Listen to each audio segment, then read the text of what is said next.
4, 3, 2, 1.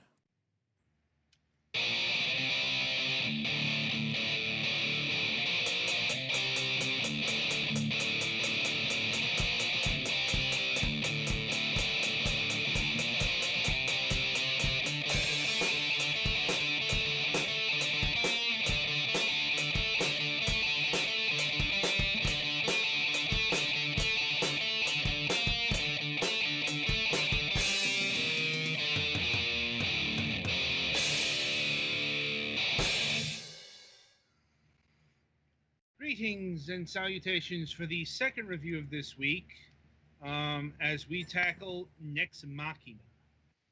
Right. So for those who may not remember or who missed it, we did an interview with the developer of the game, Housemarque, on Tuesday. And if you want to learn more about, like the background and everything about this, I recommend go checking that out on our archives. But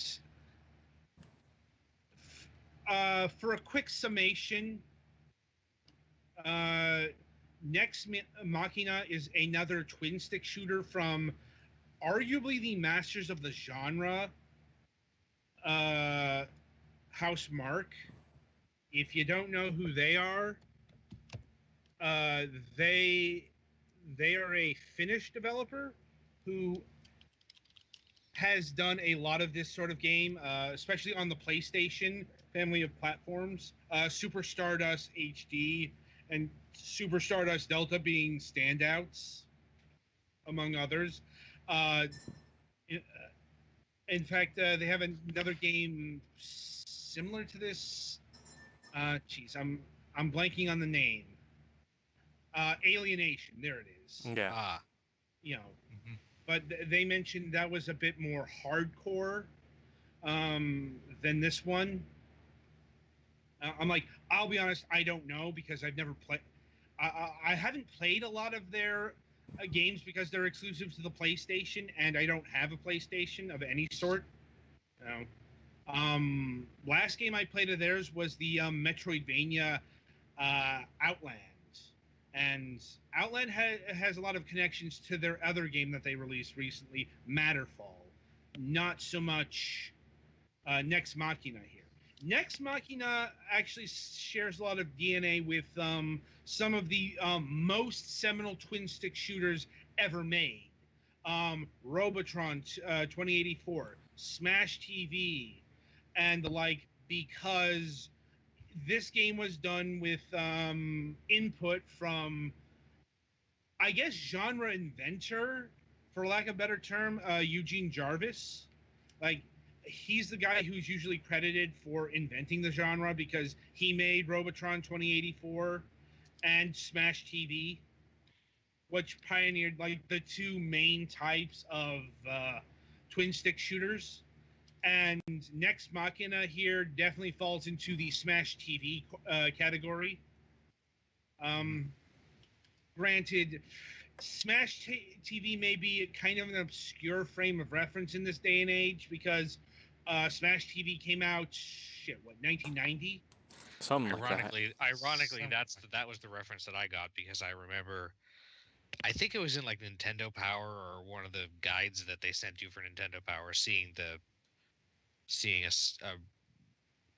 review of that game. I'd buy that for $1.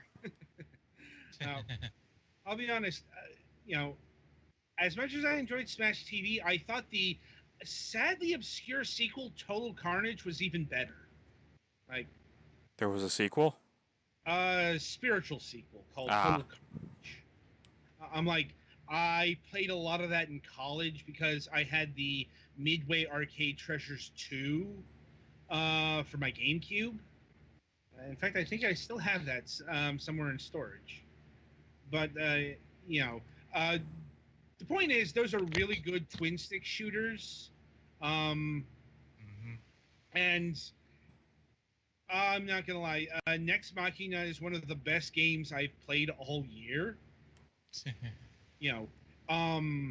That being said, it's not a game I could play for very long, literally, because you might be seeing the footage we're showing here on the screen, and if not, well, if you're listening to the audio version, the game is intense, very, very intense, and very unrelenting. Yeah, there are lots of things to shoot, and you have to avoid getting hit, and then there are things you have to tag to save them. Humans. Right. Yeah. Yeah. And that's where the Robotron 2084 / Defender. I know Defender isn't an actual inspiration here, but Eugene Jarvis did make Defender as well. A big part of this game is saving the humans, and that was a big part of Robotron 2084. In fact, that was the goal of the game. You had to save the last family from, robot extinction. I'm not sure if it's quite the same here. I'll be honest, I'm not exactly sure if this game had an actual story. There's kind of a story trailer on Steam, but this is a game where if there is a story, it's a basic framework to justify the universe and everything. To describe what you're fucking shooting, and beyond that, it doesn't fucking matter. Yeah.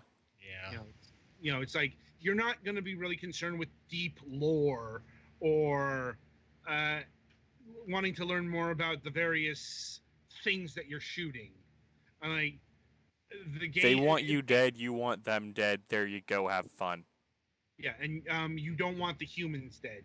Like I said, this game is really throwing back to, very arcade experiences. And that ties back to why I really couldn't play this game for very long, because there aren't a lot of... I think there's about 5 levels in this game, but it's also... They're fairly long. It's not an arcade-length experience. It's definitely a console-length experience. And that's an important designation, because it'll take you about,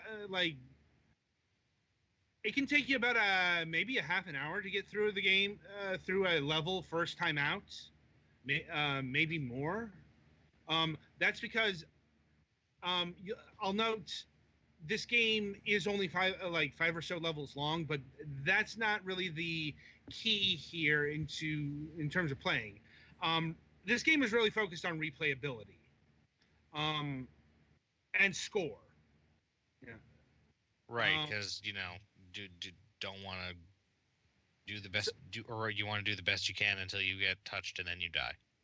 Right. Well, it's not only that, but there are secret humans to find. There are secret exits to find. There are there are specific enemies that show up randomly, like the visitor. Maybe not the visitors, but I'm trying to think the blue spider things that show up. The disruptors. There we go. Yeah. Those show up in random places. And you're not going to be able to find all this shit your first time out.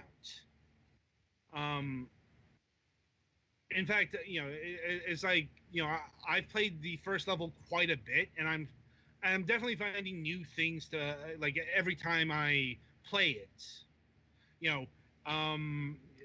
Memorization is another big part of this game, because nothing here is random. Like the enemy patterns and such, they're fixed. The enemies you encounter here they're always going to be the enemies you encounter. Yeah. So, and that plays into the gameplay and the nuances of getting the high score.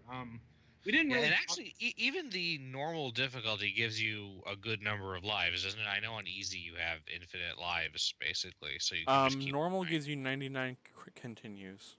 Yes. Yeah. So unless you're playing on a really hard difficulty, which I think you might have to unlock. Yes. You can. You've got the easy, medium, hard, but like the extreme mode, the hardest mode, you do have to beat the campaign in order to unlock. Anyway, what I was getting at here is the arcade mode is continuous. Like you've got to play all 5 levels in succession, and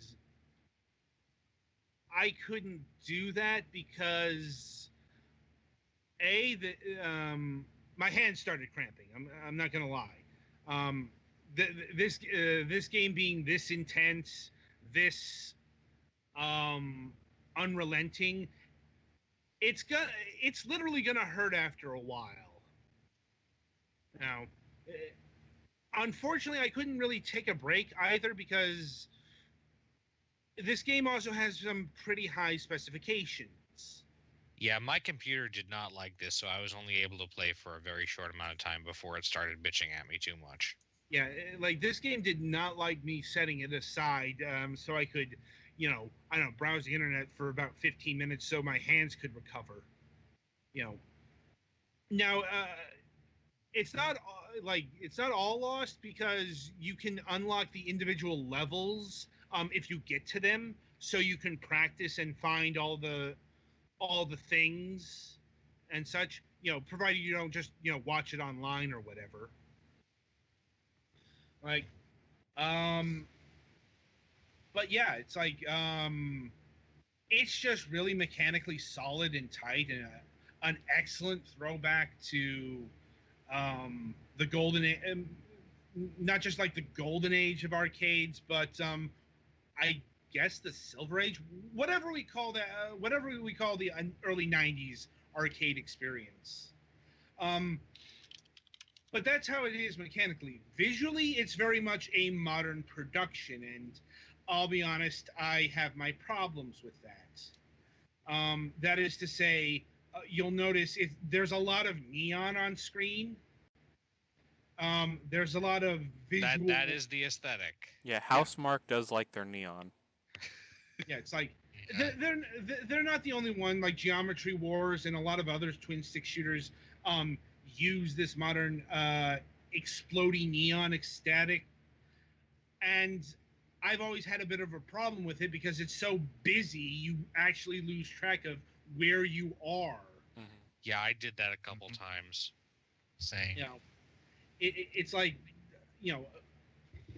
like they may like this thing, but I'm like, I've always found it a bit of a cheat because I always found it like it inflated the difficulty of things because I don't know where I am, and there's so many colorful things. My eyes literally cannot find you. Yeah. Someone send help. Something and I'll get you. Yeah. All right. So maybe that's a subjective thing, but it's like I've always been, it's like I've always found it a little bit of detritus because it feels like you're making me. You're making things more difficult because I literally do not know where I am. Now, Next Machina here kind of alleviates the problem. You'll notice like your laser shots are blue versus the red of the enemies. Mm-hmm. But even then, you're still gonna, your guy yourself is pretty small and pretty gray. So yeah, I lost track of whomever the hell I'm playing as. I don't even know if the avatar has a name. Again, if he does, they don't mention it in game because there's like no story. I hereby dub him Neon Joe. Works for me. I'm like, and the game is fairly simple. It's striving for that arcade purity. And as such, the controls are pretty simple. It is twin stick in the true sense that you move in one direction, you fire with the other stick, like, and you've got two other buttons. You've got a dash, which can be a real lifesaver in precarious situations because you are not just invincible, but you can kill enemies with your dash. In fact, there's a power up called the triple dash. Yeah, and there's a really early on, hey, here's a wall of electricity. I bet it kills me if I walk through it. It does, but if you dash through it, you're okay. Mm-hmm. Mm-hmm. I'm like, and you also get secondary weapons, which range from the stupidly useful to the profoundly useless. Like I am the looking power at use. Power shot's actually pretty useful if you know how to use it. Although I preferred the laser, even though Oh, the yeah. laser was slower. The useless one for me was sword, because that's a melee attack. Oh, And I in this didn't game, see sword. in this game, you do not want to be close to your enemies. No, you do not. Nope. Most useful for me was the rocket launcher, because it's a rocket launcher. Yeah, and it had a ridiculously short cooldown. Mm-hmm. Yeah. You do also fight end bosses at the end of each level. And I'm like, they're actually a bit of a genre change, because it goes from twin stick to, well, I mean, you can see it on screen here. It goes bullet hell. Mm-hmm. You know, So and, get your tofu or Toho reflexes in. God, I know words. I'm a streamer, damn it. yeah, I'm gonna go cry now. yeah, but Petty Fan just beat the first boss here, and it does the bullet hell thing, and I found that to be a regular occurrence. The bosses will get much more intense as things progress. Like the second world boss is a pile of bullshit and chips, but that's neither here nor there. Like, let's see, the music. Contrasting to a lot of games we've played recently, the music is actually one of the top aspects of the game. Not only was it memorable, it's pretty pumping.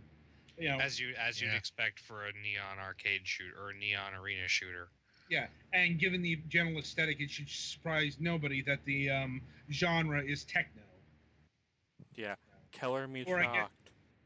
or I guess we're calling that EDM these days. I was expecting rockabilly, but that's just me.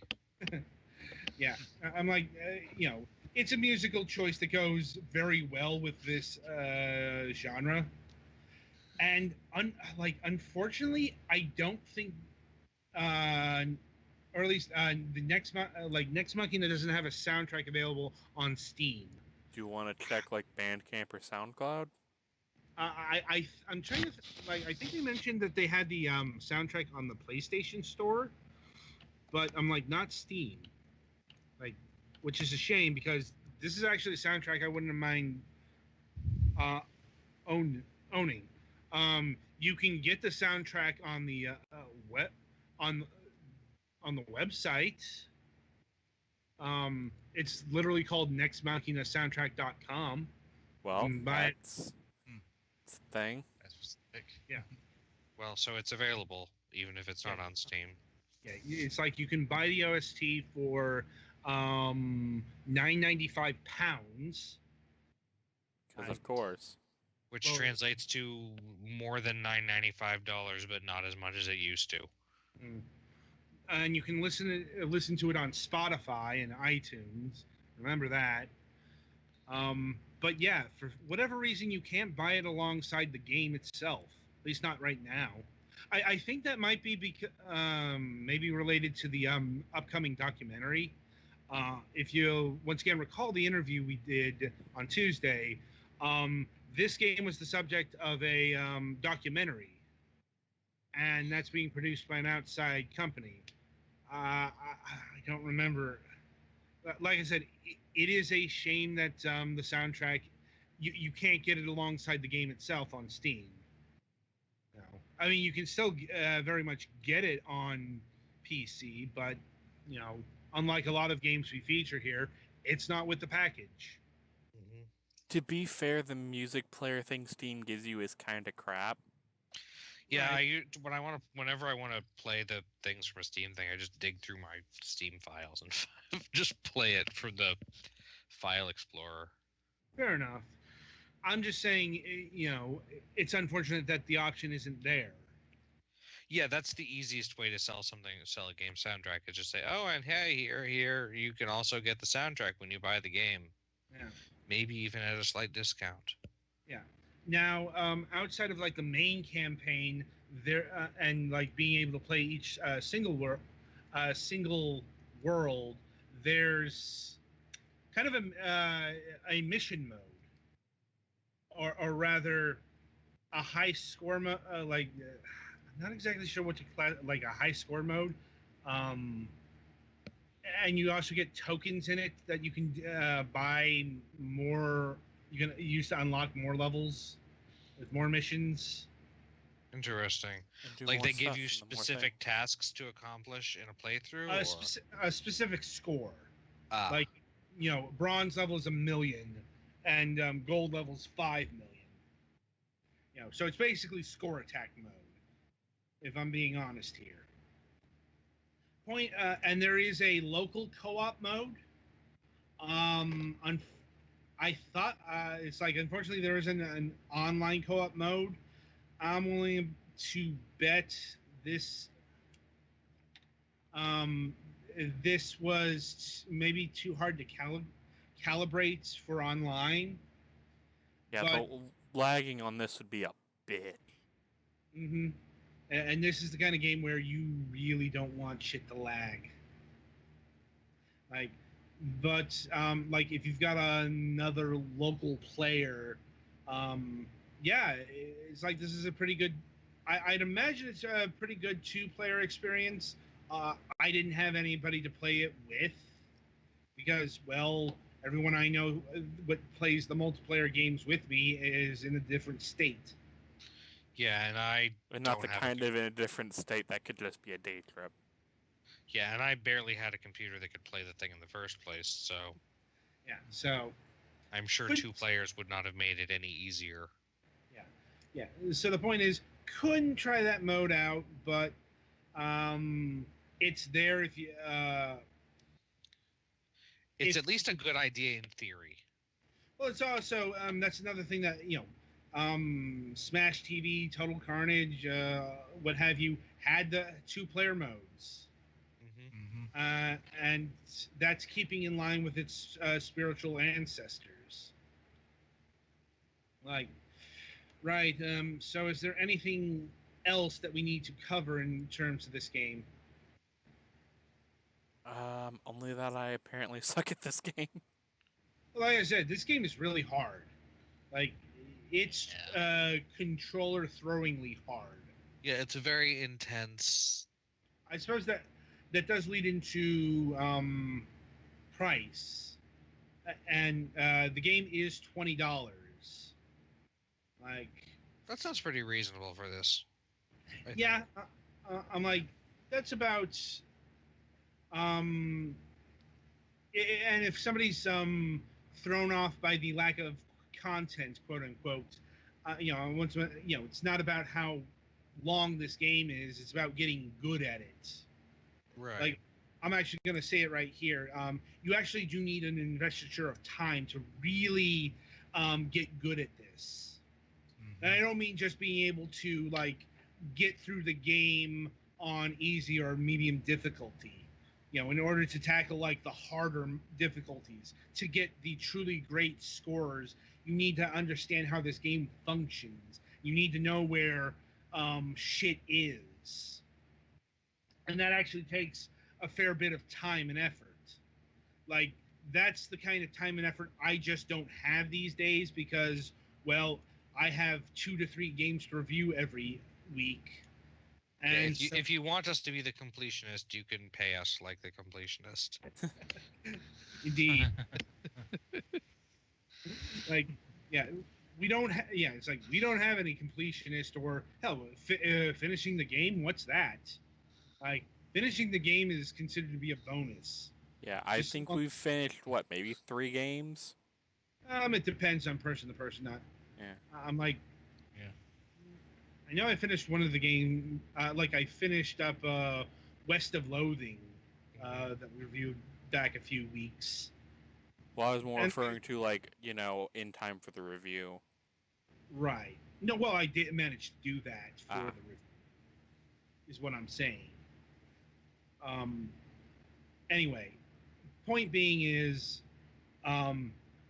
this game is a bit of, not a time sink, but it's got a steep learning curve, and It's designed to be played regularly, not just like play through it once. Yeah, and replayability is the name of the game here. Yeah.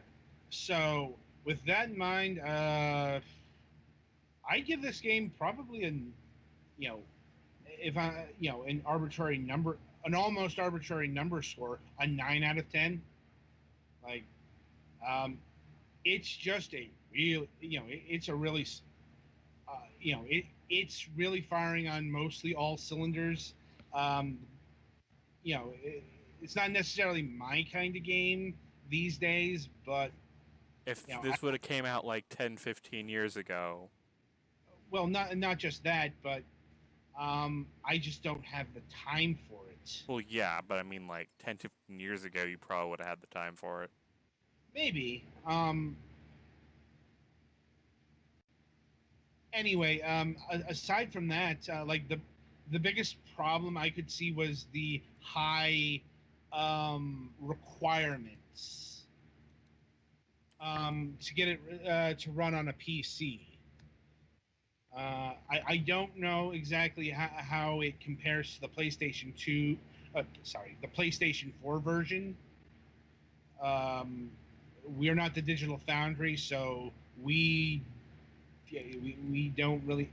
I suppose we have the capacity to do that, but we don't have the interest in, seeing how one version of the game compares to the other. Just looking at the minimum specs, it looks to be on par with what the PS4's PC equivalent parts would be. So I don't think they really scaled it back for the PC. They didn't do any like compression or whatever. Mm-hmm.